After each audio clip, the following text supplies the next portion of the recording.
no higni 25 bang' kane omonje e kinde mag tich. Koro dwaro mondo piny owacho omiye kony.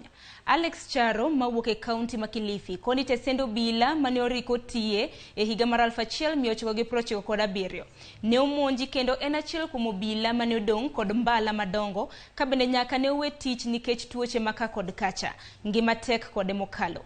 E kinde ni moyaw skunde okwayo piny owacho mondo orange kod wenge ariyo kendo manyne kaka onyalo tero nyithinde mano mar yudo kony mar somo. Nilifanya hapo tarehe 28 Agosti 1998 tulikuwa attacked na bandits, na mimi nilikuwa report office personnel, na bandits walikuja through the window na walichungulia hapo. Walikuja, they were about 15 in number, all armed with heavily armed with Land Cruiser, na it was around 7:30 na jioni, na wakapiga marisasi. Mimi wakanipiga risasi through hiyo ya kichwa, na macho yangu yote yakapasuliwa na bullet.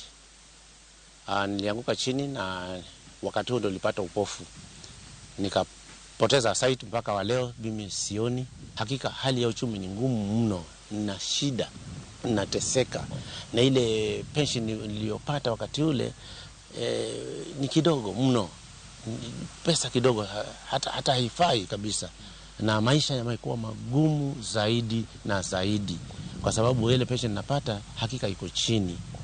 Na kwa hivyo ombi langu ni His Excellency the President William Samoei Ruto kupitia kwa Inspector General of Police waniangalie